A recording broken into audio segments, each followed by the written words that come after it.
Welcome to Tunuri.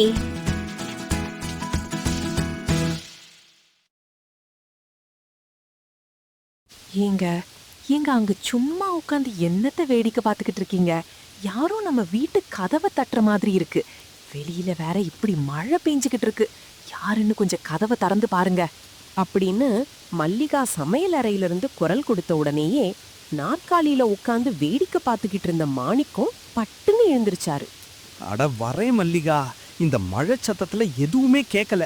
அதான் வெளியில மழை இப்படி கொட்டோன்னு கொட்டிக்கிட்டு இருக்கே, இந்த மழையில போய் யாரு வருவாங்க? வந்தவங்களுக்கு கொஞ்சம் கூட இங்கிதமே இல்லை. வெளியில வந்து பார்த்தா மாணிக்கத்தோட சொந்தக்காரங்களான சண்முகமும் அவருடைய மனைவியான காமாட்சியும் மழையில நனைஞ்சு தொப்ப கட்டியா வந்து நின்னுகிட்டு இருந்தாங்க. என்ன மச்சான், கதவை திறக்க இவ்வளோ நேரம்? குளிர் தாங்க முடியாம இழுத்து போத்தி தூங்கிக்கிட்டு இருந்தியா என்ன? நாங்க பட்டணத்திலிருந்து கிளம்பும் போதெல்லாம் நல்ல வெயில் தான் காஞ்சிக்கிட்டு இருந்துச்சு. ஆனா வர வழியில இப்படி மழை கொட்டுன்னு கொட்டுதே. ஆமாக்கா, வர வழியில வண்டி சக்கரமும் முறிஞ்சு போச்சு. அதான் வேற வழி இல்லாம இப்படி மழையில நனைஞ்சுக்கிட்டே உங்க வீட்டுக்கு வந்துட்டோம். ஐயோ, குளிர்ல உடம்பெல்லாம் நடுங்குது. முதல்ல தலைய தொடச்சிக்க துண்டை கொடுங்க.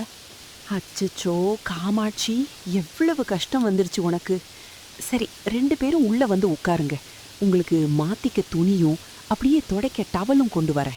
என்ன மச்சான், சொல்லாம கொள்ளாம வந்திருக்கீங்க? முன்னாடியே சொல்லியிருந்தா கொடையை எடுத்துக்கிட்டு பஸ் ஸ்டாண்டுக்கு வந்திருப்பேன்ல. சொல்லிட்டு வரலான்னு தான் பார்த்தோம். ஆனா கிளம்புற அவசரத்துல அப்படியே மறந்துட்டோம். சரி சரி, மற்ற கதையெல்லாம் அப்புறமா பேசிக்கலாம். மழையில நனைஞ்சு உடம்பெல்லாம் நடுங்குது. சூடா எதனா சாப்பிட்டாதான் நல்லா இருக்கும். எனக்கு நல்லா சூடா இஞ்சி டீயும் அப்படியே வாழைக்காய் பஜ்ஜியும் போட்டு கொண்டு வாங்க. ஆமாக்கா, எனக்கு டீ எல்லாம் வேண்டாம். நல்ல சுட சுட தோசைய கொஞ்சம் முருகலா சுட்டு கொண்டு வந்து கொடுக்குறியா? இந்த குளிருக்கு சூடா தோசை சாப்பிட்டா நல்லா இருக்கும். இதுவே பட்டணத்துலயா இருந்தா நான் கேஸ் ஸ்டவ்ல இந்நேரத்துக்கு 10 வகையான சமையலையே செஞ்சிருப்பேன். சரி காமாட்சி, மல்லிகா கேட்டல்ல, மச்சானுக்கு சூடா வாழைக்காய் பஜ்ஜியும் காமாட்சிக்கு தோசையும் உடனே போய் செஞ்சு கொண்டு வந்து கொடு. அத கேட்டதும் மல்லிகாவோட முகம் வாடி போச்சு. அவ பதட்டமா மாணிக்கத்தை சமையலறைக்குள்ள கூட்டிட்டு போனா. என்ன மல்லிகா, இப்போ எதுக்கு என்ன இங்க கூட்டிட்டு வந்த? அவங்க குளூர்ல நடுங்குறாங்க. அவங்க கேட்டதை சீக்கிரம் செஞ்சு கொடுக்க வேண்டியது தானே? எங்க இருந்து அடுப்பை ஏத்துறது? எல்லாம் முடிஞ்சு போச்சு. 1 வாரமா பேஞ்சுகிட்டு இருக்கிற இந்த மழையில வெளியில வச்சிருந்த விறகெல்லாம் நனைஞ்சு போச்சு. ஒரு காஞ்ச விறகு கூட இல்ல. இப்போ என்னத்த வச்சு நான் அடுப்பை பத்த வைக்கிறது? என்ன சொல்ற? சரி, வத்தி பெட்டி இருக்குல்ல, பேப்பரை வச்சு எப்படியாவது அடுப்பை கொளுத்து. அதுதான் இன்னொரு பிரச்சனை. ஏற்கனவே நம்ம வீட்ல தண்ணி சொட்டி வச்சிருந்த தீப்பெட்டி எல்லாமே நனைஞ்சு போயிடுச்சு. இப்போ நெருப்பு பத்த வைக்கிறதுக்கு வீட்ல தீப்பெட்டி கூட கிடையாது. இதுல எங்க இருந்து அடுப்பு பத்த வைக்கிறது? ஐயோ, நெருப்பு இல்லையா? நெருப்பு இல்லாம என்ன பண்ண முடியும்? எப்படி இவங்க கேட்டதெல்லாம் சமைச்சு கொடுக்கறது? அவங்களே குளிர் தாங்க முடியாம சூடா சமைச்சு கொடுன்னு கேக்குறாங்க. ஏற்கனவே அந்த காமாட்சி நம்மளையும் நம்ம ஊரையும் மட்டமா தான் பேசிக்கிட்டு இருப்பா. இப்ப வீட்டுக்கு வந்தவங்களுக்கு நான் சரியா சாப்பாடு போடலன்னு வச்சுக்கோ, நம்மள பத்தி தப்பா பேசிட்டு அவங்கள பத்தி பெருமையா பேசிக்கிட்டு இருப்பா. கவலைப்படாதீங்க, அவங்க குறை சொல்ற அளவுக்கு நான் ஒன்னும் விட மாட்டேன். அது மட்டும் இல்லாம நம்மள பார்க்க வந்த சொந்த பந்தங்களை பட்டினியா படுக்க வைக்கிறது அவ்வளவு சரியா இருக்காது. நெருப்பு இல்லாம அவங்க குளிரையும் பசியையும் எப்படி தீர்த்து வைக்க முடியும்? குளிர் போகணும்னா அதுக்கு அடுப்பு தான் பத்த வைக்கணுமா என்ன? உடம்புல இருக்கிற சூட்டை கிளப்பி விடுற சாப்பாடு சாப்பிட்டாலும் குளிர் போயிடும் இல்லையா? அந்த உடம்புல சூடு ஏத்துற பொருள் எல்லாமே நம்ம வீட்ல தாராளமா இருக்கு. நீங்க நான் சொல்றத மட்டும் செய்யுங்க. சரி, நான் என்ன பண்ணணும்னு சொல்லு. முதல்ல தண்ணிய ஊத்தி அந்த உரலை கழுவி வைங்க. அதுல ஒரு கைப்பிடி மிளகும் கொஞ்சம் இஞ்சியும் கூடவே கொஞ்சம் உப்பையும் போட்டு அரைச்சு கொடுங்க. உரல்ல போட்டு அரைக்கணுமா? மச்சான் கேட்டது பஜ்ஜியாச்சே. நம்மளால இப்ப பஜ்ஜிலாம் செஞ்சு கொடுக்க முடியாது. நான் செஞ்சு கொடுக்க போறது அவங்களுக்கு அவல் உப்புமா தான். நீங்க உரல்ல அரைச்சு கொண்டு வர்ற அந்த மிளகு இருக்குல்ல, அதையும் இந்த ஊற வச்ச அவலையும் கலந்து கொடுத்தா நல்லா இருக்கும். அதுல போட்டிருக்கிறது மிளகு இஞ்சி அப்படிங்கறதுனால சூட்டை கிளப்பி விடும்.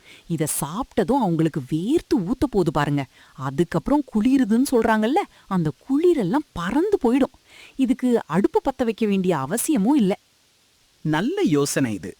சரி, காமாட்சி தோசை கேட்டாலே அவளுக்கு என்ன செய்ய போற? அவளுக்கு தோசைன்னா ரொம்ப பிடிக்கும். ஆனா இப்ப தோசை சுடணும்னா மாவு அரைக்கணும், அதுவும் இல்லாம அடுப்பையும் பத்த வைக்கணும். அவளுக்கு நான் மாங்காய் காரம் பண்ணி கொடுத்துடுறேன். நீங்க தோட்டத்திலேருந்து ஒரு 2 மாங்காவை பறிச்சுக்கிட்டு வாங்க. இங்க நான் கடுகு அரைச்சு பொடி பண்ணி வைக்கிறேன். நீங்க மாங்காய் கொண்டு வந்தீங்கன்னா அதை வெட்டி அதுல இந்த கடுகு தூளை போட்டா நல்ல காரசாரமா நல்ல ஊறவும் ருசியாவும் இருக்கும். அதை சாப்பிட்டா போதும், அவளுக்கு குளிர் போயிடும். அவ வேற எதுவுமே நம்ம கிட்ட கேட்க மாட்டா. மாணிக்கம் உற்சாகமா மிளகும் இஞ்சியும் போட்டு இடிக்க ஆரம்பிச்சான். அந்த காட்டத்துக்கு அவனுக்கே காதுல இருந்து புகை வர ஆரம்பிச்சது. ஐயோ, என்ன இது இஞ்சி இவ்வளவு காட்டா இருக்கு? இதை இடிக்கும் போதே எனக்கு வேர்த்து ஊத்துது. அதுதான் நம்ம கிராமத்து சமையலோட மகிமையே. சரி சரி, இப்ப வந்தவங்களுக்கு இனிப்பு பண்ணி கொடுக்கணும்ல. நான் பச்சரிசி ஊற வச்சிருக்கேன். அத உரல்ல போட்டு நல்லா அரைச்சு மாவு மாதிரி எடுத்து கொடுங்க. அதுல நல்ல சுத்தமான பனவெல்லமும் கொஞ்சம் ஏலக்காவும் தட்டி போட்டா அந்த இனிப்பு தயாராயிடும். அரிசி மாவும் வெல்லமும் கலந்து வர அந்த இனிப்பு சுவையா இருக்கும். 2 பேரும் பல மணி நேரம் கஷ்டப்பட்டு நெருப்பே இல்லாத அந்த 3 வகையான சாப்பாட செஞ்சு முடிச்சிட்டாங்க.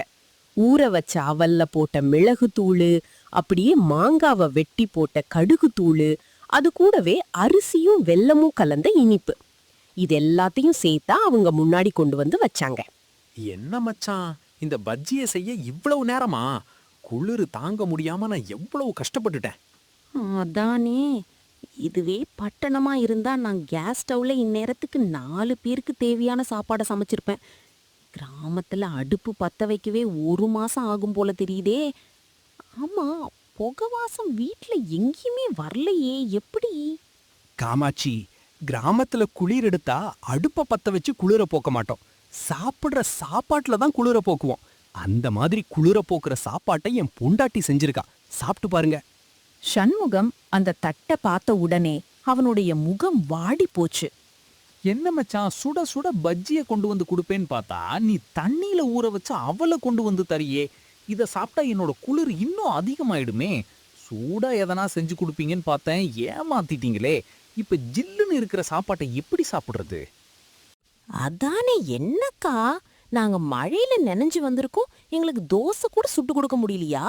இப்ப என்ன இந்த பச்சரிசி மாவை நான் சாப்பிடணுமா? வீட்டுக்கு வந்தவங்கள நீங்க கவனிக்கிற விதம் இதுதானா? மல்லிகா கோவப்படாம ரொம்ப அடக்கமா, காமாட்சி, உனக்கு பட்டணத்துல இருக்கிற ஸ்டவ் சமையல் மட்டும்தானே தெரியும்.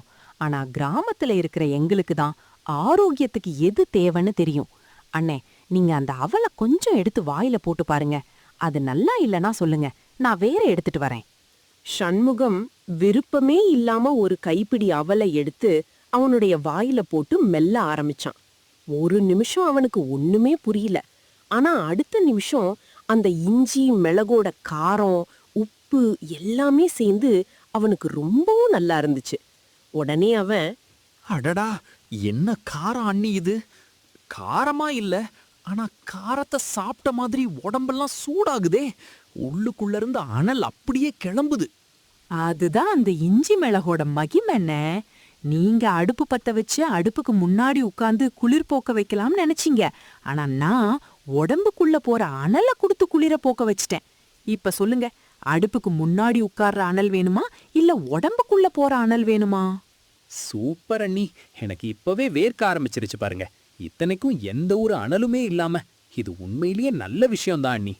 அப்போ காமாட்சியும் ஆச்சரியமா கிண்ணத்துல வச்சிருந்த அந்த மாங்காவை எடுத்து சாப்பிட்டு பார்த்தா, அதுல இருக்கிற அந்த கடுகோட காட்டத்துக்கு அவளுக்கு அந்த மாங்காய் ரொம்ப சுவையா தெரிஞ்சுது. அக்கா, என்ன இது? இந்த மாங்காய் இவ்வளவு சுவையா இருக்கு. ஏதோ அடுப்புல போட்டு மிளகு தட்டி வேக வச்ச மாதிரி இவ்வளவு மெத்து மெத்துன்னு இருக்கே. இத சாப்பிட்டதுமே அந்த புளிப்புக்கும் காரத்துக்கும், அடடா, அதோட சுவைய வாயால சொல்ல முடியலையே. அதுதாங்க கடுகோட மகிமை காமாட்சி. கடுகுல இருக்கிற காட்டம் பச்சையா இருக்கிற காய்கறிய கூட மிருதுவாக்கிடும். இத சாப்பிட்டா உடம்பு சூடேறி குளிர்லாம் பறந்து போயிடும். அப்புறம் அந்த அரிசி மாவு இனிப்ப சாப்பிடு. சுத்தமான வெல்லத்தை போட்டு செஞ்சிருக்கேன். அதுவும் சாப்பிட்டா ரொம்ப நல்லா இருக்கும். காமாட்சி சரி அப்படின்னு சொல்லி அந்த அரிசி மாவு இனிப்பையும் சாப்பிட்டு பார்த்தா. அடடா, உண்மைதான் அக்கா. நாங்க சூடா சாப்பிட பல வகையான உணவுகளை செய்யணும்னு ஏதேதோ சமைச்சு கொடுப்போம். ஆனா அது எல்லாம் எவ்வளவுதான் கஷ்டப்பட்டாலும் இவ்வளவு சுவையா இருக்காது. பட்டணத்து சமையல் கிராமத்து சமையலுக்கு முன்னாடி நிக்க முடியுமா? அப்பதான் மாணிக்கம் சிரிச்சுக்கிட்டே உண்மைய சொன்னான். என்ன நடந்ததுன்னு இப்ப சொல்ற. என் வீட்ல இருக்கிற விறகெல்லாம் நனைஞ்சு போச்சு. ஏன் தீப்பெட்டி கூட நனைஞ்சு போச்சு. அடுப்பு பத்த வைக்க தீப்பெட்டியும் இல்ல, விறகும் இல்ல, வேற வழியும் இல்ல. அதனாலதான் நெருப்பே இல்லாம சமைக்கிற மாதிரி ஒரு யோசனையை என் பொண்டாட்டி சொன்னா. அவ சொன்ன யோசனைப்படிதான் இந்த சாப்பாட்டை நாங்க செஞ்சு கொண்டு வந்திருக்கோம். அப்படின்னா இத எதையுமே நீங்க அடுப்புல சமைக்கலையா? இது ரொம்ப பெரிய விஷயம்தான். என்ன வேணும்னாலும் சொல்லுங்கக்கா. ஒரு பொண்ணு நினைச்சா அடுப்பே இல்லாம கூட சமைக்க முடியும்னு காட்டிட்டீங்க. என்ன மன்னிச்சிடுங்கக்கா. என் வீட்ல கேஸ் அடுப்பு இருக்குன்னு பட்டணத்து சமையல பெருமையா பாடிக்கிட்டு இருந்தேன். ஆனா உன் வீட்ல அடுப்பே இல்லைனாலும் இருக்கிற பொருளை எப்படி போட்டு சமைச்சு சுவையா சமைக்கிறதுன்றத தெரிஞ்சு வச்சுக்கிட்டு இருக்க. உனக்கு முன்னாடி நான்லாம் ஒரு ஆளே இல்லை. நான் பண்ண தப்புக்கு என்ன மன்னிச்சிடு.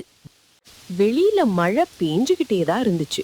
ஆனா அந்த சின்ன வீட்ல மிளகோட காட்டம், அந்த கடுகோட வாசம், உறவுகளுக்கு நடுவுல இருக்கிற அந்த சந்தோஷம், இது எல்லாமே சேர்ந்து அந்த வீடு ரொம்பவும் கலகலன்னு இருந்துச்சு. தான் பொண்டாட்டியோட திறமைய பார்த்து மாணிக்கம் மனசுக்குள்ளேயே தான் பொண்டாட்டிய பாராட்டிக்கிட்டு இருந்தான். சூழ்நிலை எப்பவுமே நமக்கு சாதகமாவே இருக்காது. சில நேரத்துல நமக்கு சாதகமா இல்லாம கூட போலாம். அந்த மாதிரி நேரத்துல வர பிரச்சனையிலிருந்து எப்படி தப்பிக்கிறது அப்படின்னு பொறுமையா யோசிச்சு யாரோட மனசும் வலிக்காத மாதிரி அந்த பிரச்சனையை தீர்த்து வைக்கிறது தான் புத்திசாலித்தனம். அப்படி ஒரு அறிவு நமக்கு இருந்தா எல்லா பிரச்சனையையும் நம்மளால சரி பண்ணிட முடியும். இந்த வீடியோ பிடிச்சிருந்தா லைக் பண்ணுங்க, ஷேர் பண்ணுங்க, மறக்காம சப்ஸ்கிரைப் பண்ணிடுங்க.